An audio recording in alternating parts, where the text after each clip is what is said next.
How can I know my true identity and worth when I continue to relapse? Brannon, how's it going, man? Dude, we had quite the weekend. It was quite the weekend. When we say we do like deep recovery work, like we live it. We do it. We did it this weekend. We're in. We don't just preach this to our clients, do we? No, yeah, we it was awesome. We had me, you, and Chase and our wives, and then a bunch of other people who have been with us for a really long time. Just got done with an intensive weekend with something called the Marma method, and boy, what a roller coaster ride! We were eating Ayurvedic food, Ayurvedic diet. We were doing Marma method body work. We were walking on like our spouses, literally, like with our feet, and releasing all kinds of emotions, and it was awesome. It's it's weird because I feel like I was telling people there that I feel like I'm like a wet towel that just got wrung out of all of my emotions, but it feels like so good, like kind of exhausted, but also almost like just like hitting the fresh start now in a certain sense. It was really powerful. It was really good. I love the content. I love the activities.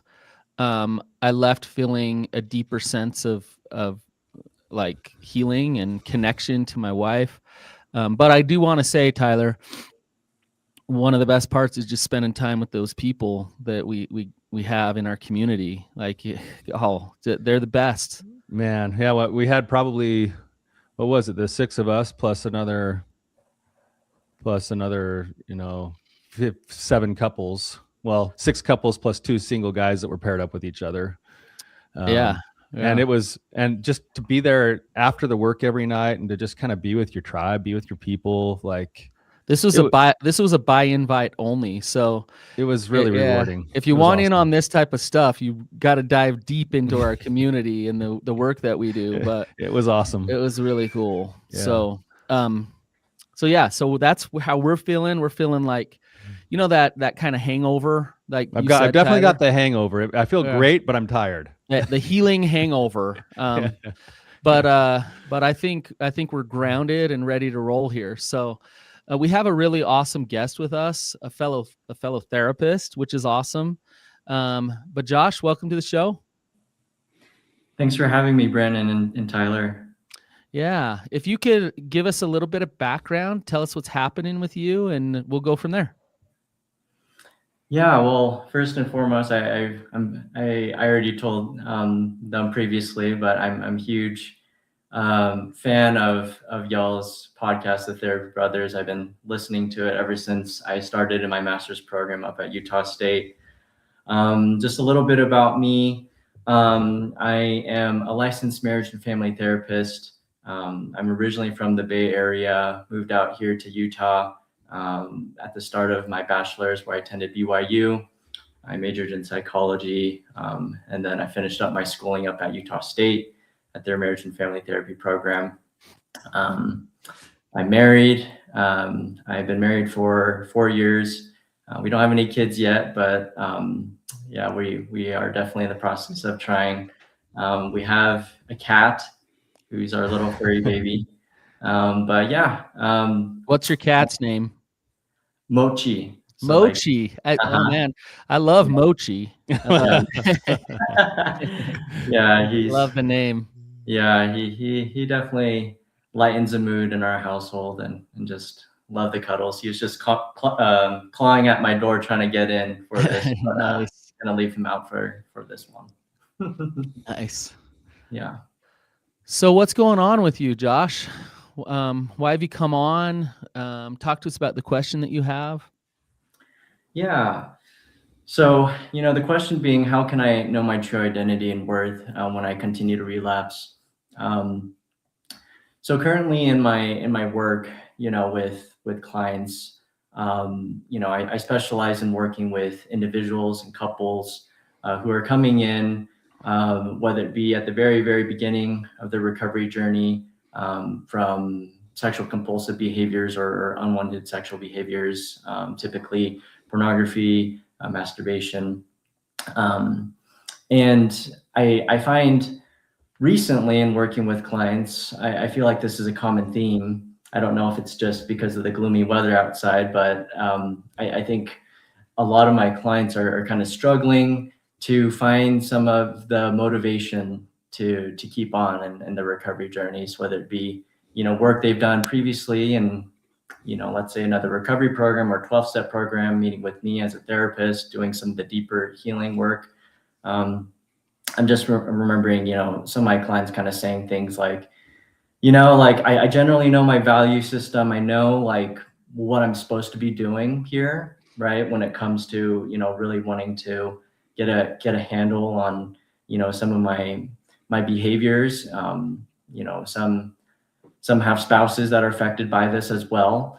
But it's just the idea that many of them know what they're supposed to be doing when it comes to recovery, yet are finding difficulties, especially when they encounter slip-ups, relapses, and feel like they're kind of just back at square one. I think that square one, how many times, Brannon, have you heard the square one term when it comes to like relapse? It's the nature of addiction, right? Yeah, right. Just keeps coming back. I think that's kind of right at the root of what we're going to be talking about today a little bit, is the mentality of what recovery really is and what it looks like for people, and how they view recovery will dictate whether or not they say things like back at square one. Yes. Yes. I have a lot of answers to this, and I don't want to just dive like just blurt them all out here, but I definitely have an answer. And Tyler, I know you do too. But it sounds like, Josh, as you're asking this question, you're kind of wondering like, okay, like how can somebody actually gain traction, not just on their sobriety, but on a recovery of an understanding of self, when the compulsive behavior keeps coming back. And I think that's really hard. I think this is a really good question, because when we talk about the cycle of addiction, we won't get into the full cycle of addiction, but followed by the relapse is what, Tyler? Like, Josh, what happens after relapse? Well, at least momentarily, right? There's some relief from whatever they're going through, some numbing out of, whether it be loneliness or stress or shame. But after that, yeah, there tends to be, feelings of a lot of that shame, a lot of that I screwed up moment. And right. And so that kind of goes inside of them. They feel that shame. They clench up even more, saying, I'm going to control this. I'm not going to do this again. I told myself I never would. So they have this shame. They have this despair. They clench up. They try harder, and which actually is setting up the next relapse. And this cycle goes on and on. And this train of thinking is actually contributing to the cycle.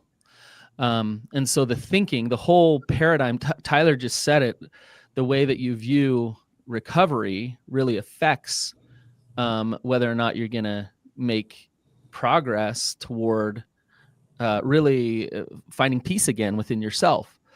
So I think let's like really flush out how that looks, that way of thinking, but then let's shift to what's a different way to think here. What's a different way or a different perspective that we can come from when we look at recovery. Right, Brandon. I think the thing that's coming to my mind is that the nature of having an addiction really lends itself well to, like, it marries itself to certain kinds of things. And one of them is a fixed mindset versus a growth mindset, right? And fixed mindset is more of like pass or fail, all or nothing. So that's where it's like starting with square one again. I'm trying so hard. I'm gripping so hard not to relapse. And the focus is primarily only on the relapse, because that's the thing that brought me into therapy or whatever. So then when I do have the relapse, because I'm subscribed to the fixed mindset, it does feel like square one. It feels like I'm starting over.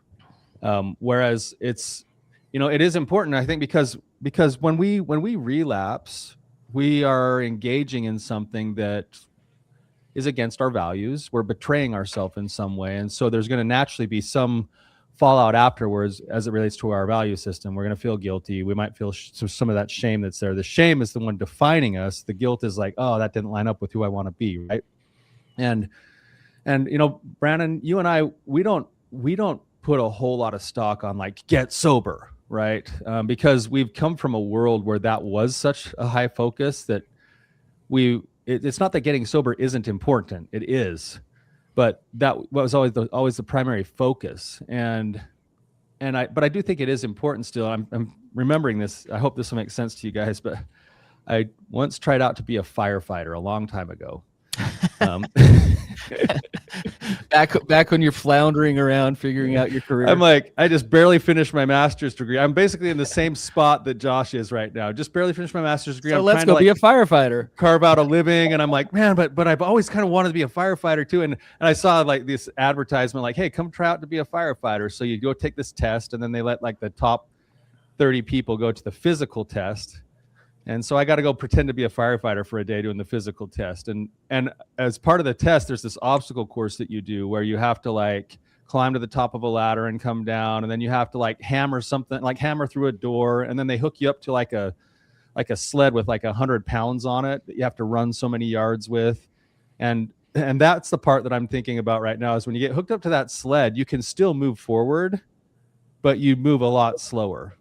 Mm-hmm. And I think that's kind of what happens with relapse is if we're trying to climb into the growth mindset, into a life worth living, into understanding and uncovering our true identity, you can still be doing that work. But when you're relapsing, it's going to slow the work. It's going to feel like an anchor. It's going to feel like a tether that's holding you back a little bit. So some people can make slow progress still just going, hey, I'm subscribing to growth mindset. I'm going to keep treating myself differently. I'm going to keep doing my dailies, my self-compassion, all this stuff that I need to try to build my identity.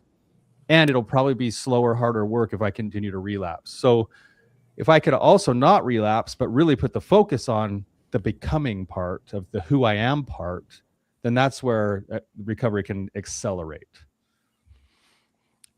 I was talking to a guy up at the retreat we were at, and he was saying like, yeah, I've been like sobriety's not even a like whatever, like I don't even think about it. And he was saying, but I keep coming to group because like I have such a community here, and there's accountability, but there's community, and I just love the connection. And so that's an interesting statement if you back up and listen to what this guy's saying. I do what I do in my recovery, not because I'm trying to gain sobriety, be perfect. And yet he's been sober for so long, he probably can't even remember the last time he acted out. Years. Right. So yeah, like, yeah. I was presenting at a church once, and I got a question, and it was basically this question. The question was, I know I need God's help for me to recover, but I'm not worthy of God's love because I keep acting out. So how can I recover? Josh, do you hear what's broken in that question? There's something like just deeply wrong with that question. Can you hear it? What is it? Well, I guess what I'm kind of hearing is like this idea of like this conditional versus unconditional acceptance or love, or, and we're talking about,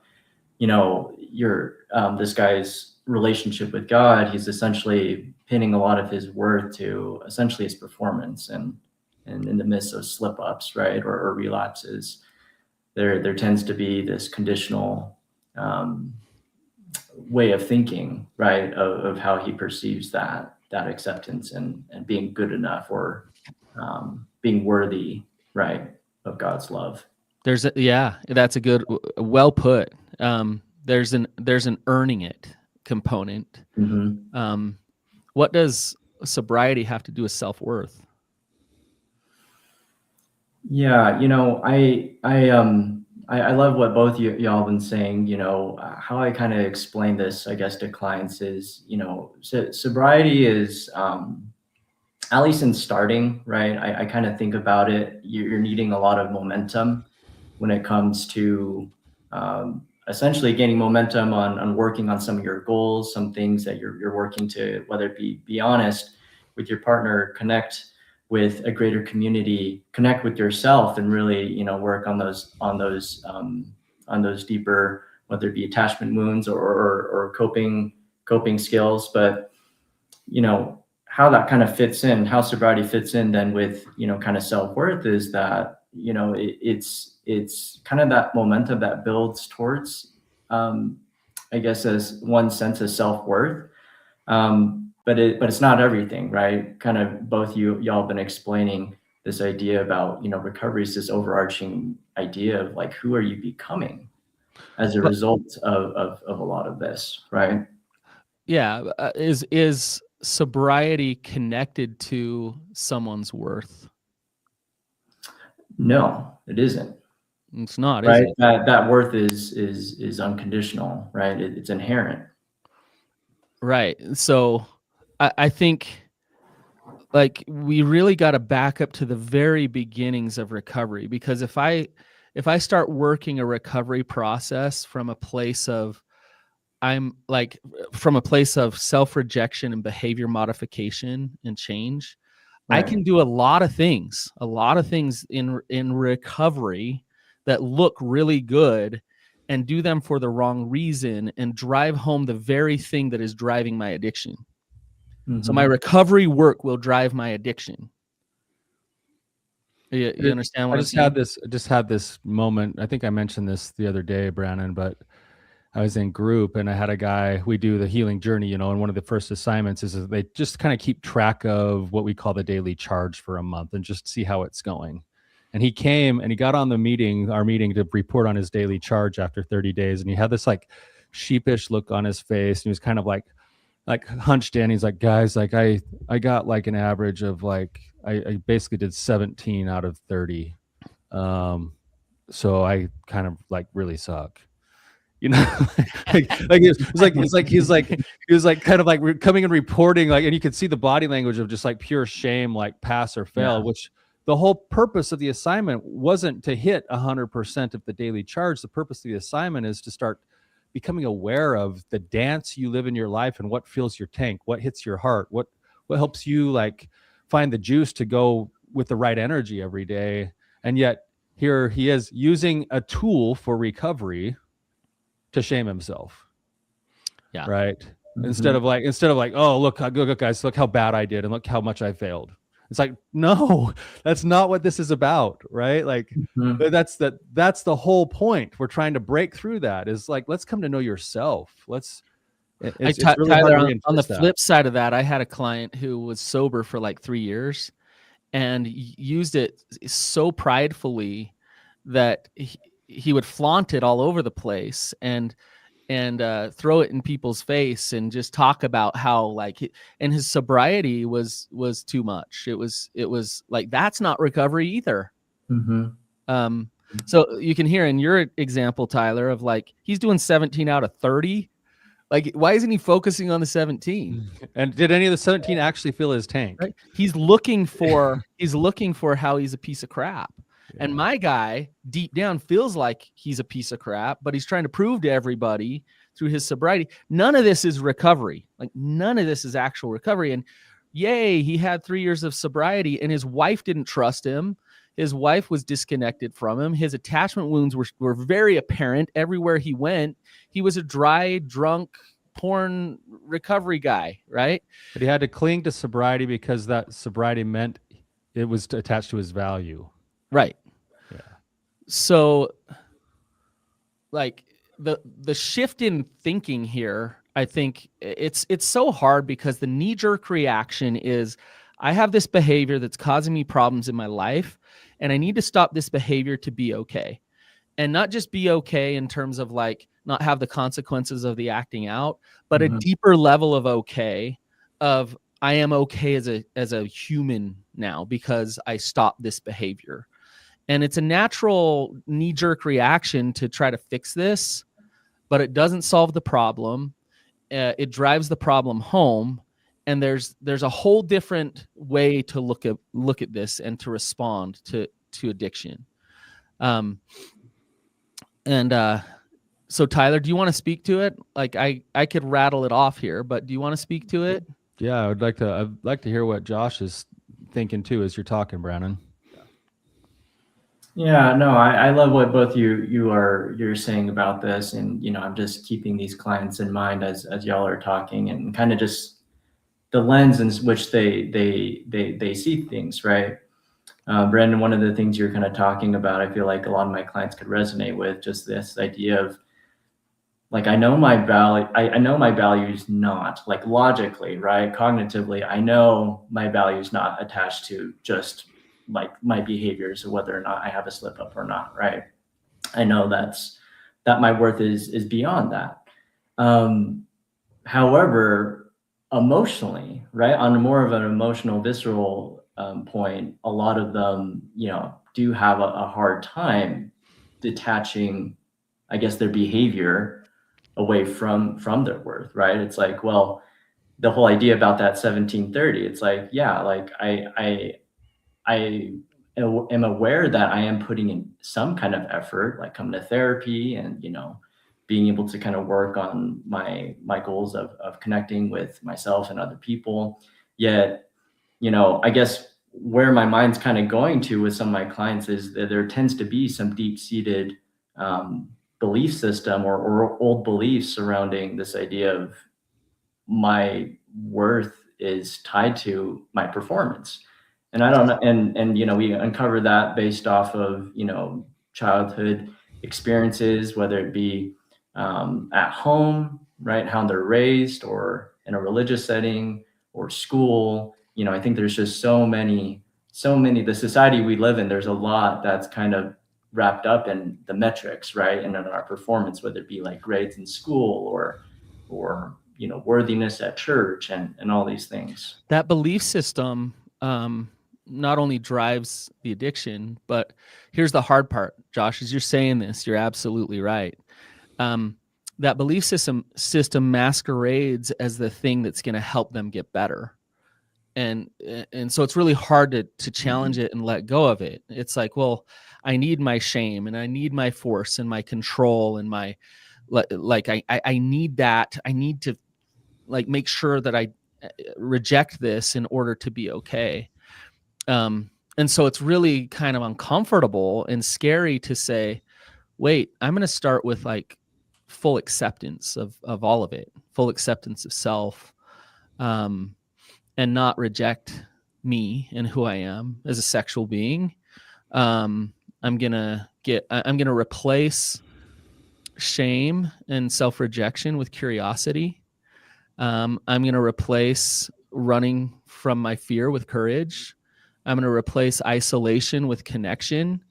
And I'm going to replace just self deprecation and rejection with radical self-acceptance, and bring in that curiosity, which leads to honesty and integrity. So, like, as I do that, you start to actually feel like, whoa, like, even in my imperfections, I'm loved.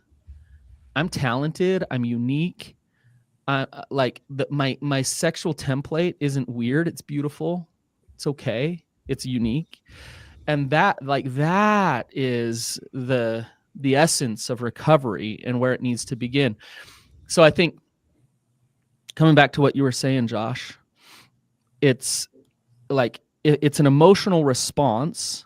They have an emotional response that says, I'm bad, right? Mm-hmm. And I like where you went with it of, okay, we need to then look at the systems, or we need to look at the trauma that they've had, the little t trauma that they've had, mm-hmm. that are driving this emotional response to these things happening.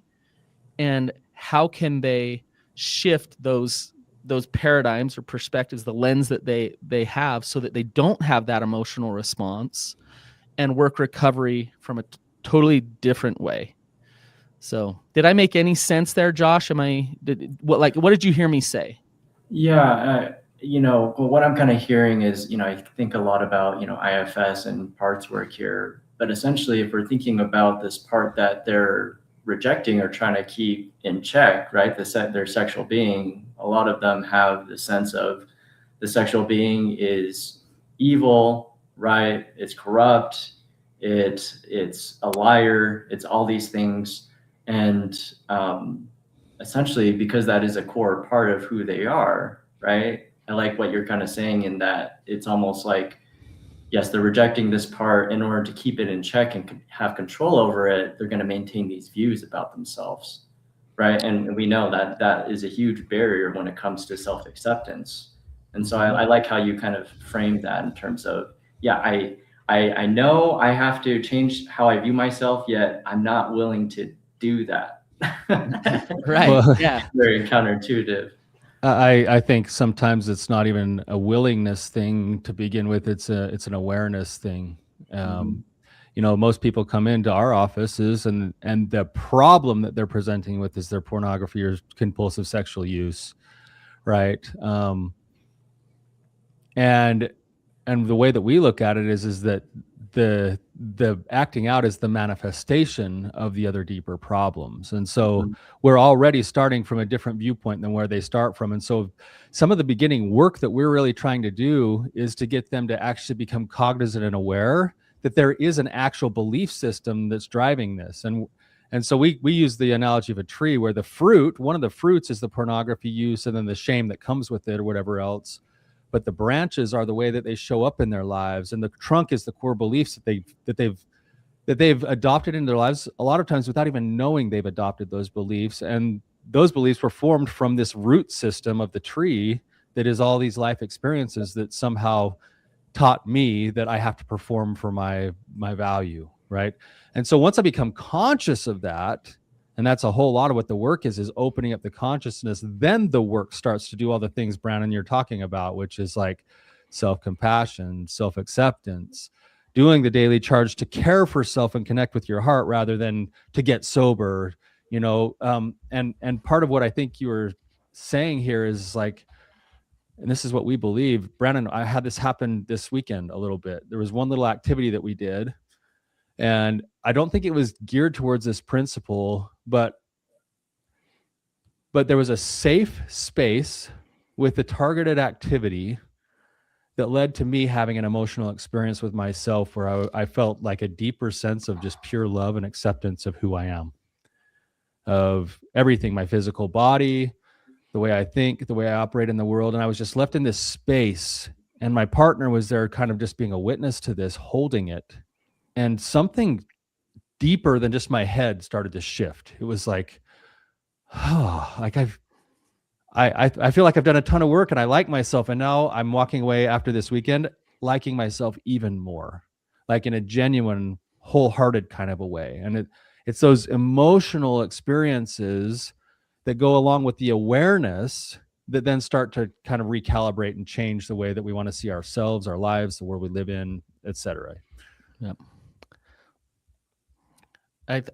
It's such a tricky trap, Josh, and I say this to you as therapist to therapist, where clients come in and they say, I want this behavior to change. And I think at times we as therapists become complicit in the problem because we're there to help them. We're there to help them do this thing. We want to meet our clients where they're at.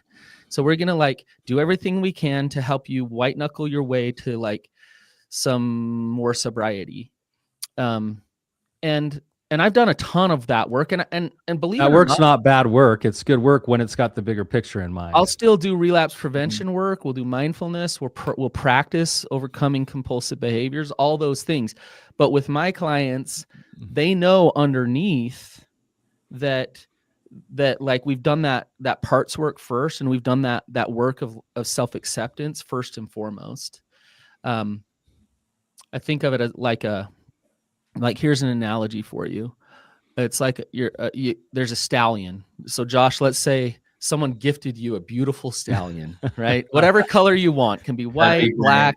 Yeah, just a beautiful stallion, and you're on the beach, right? It's just a beautiful sunset.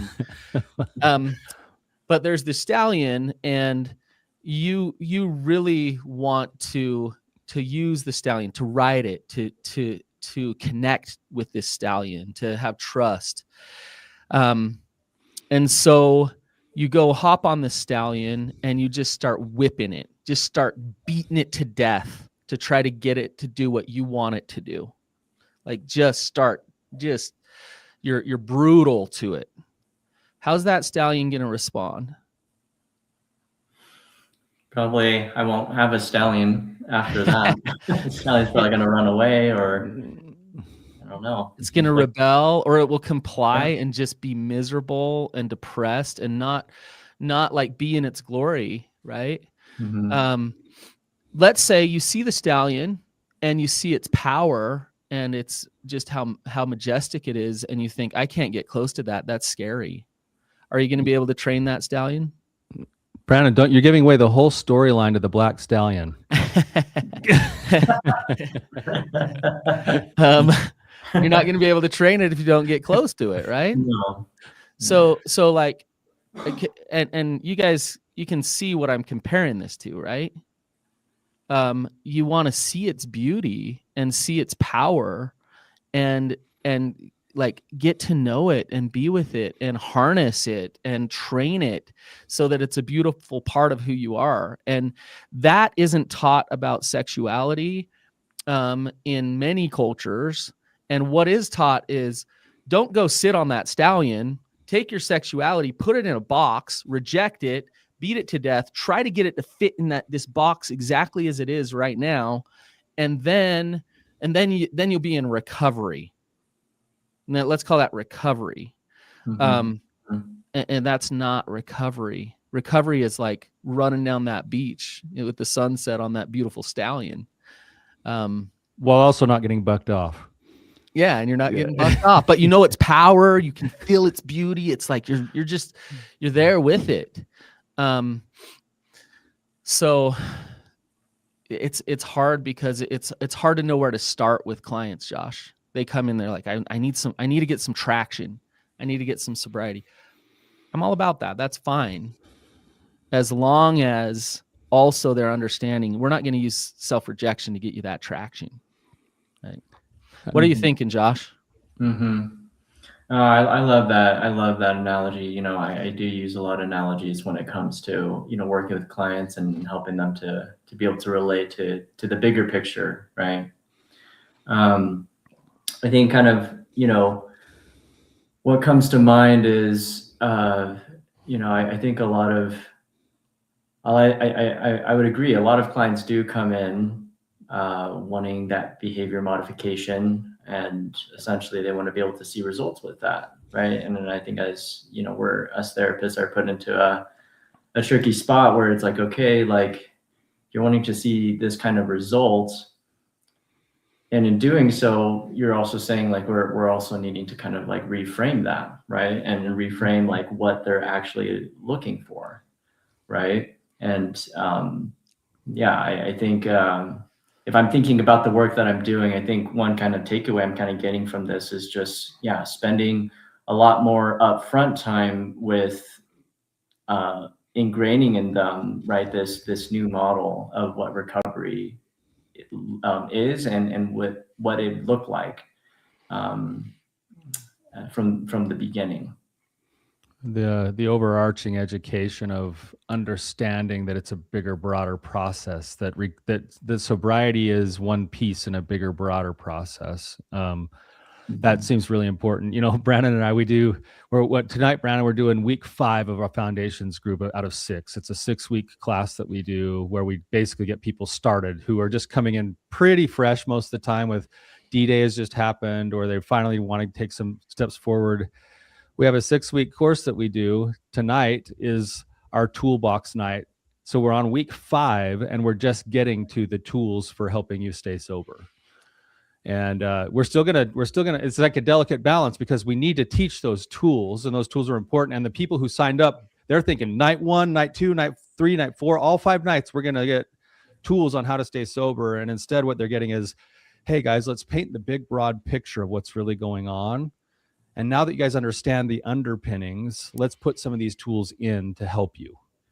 And there's a place for them. Yeah, there is a place, and it's a delicate balance as a therapist, because you want to make sure that you're helping the client get what they want, but we also understand that we've done it for long enough that if you only give them the tools, they'll turn those into shame tools instead of like recovery tools. It's amazing. You go into like our Reclaim Your Heart platform, and the people who have only been in there 4 weeks, like we inundate them with what actual recovery is. And so like you see their recovery mission statements, both the betrayed partner and the person struggling with addiction are speaking to deeper principles of like real self-acceptance and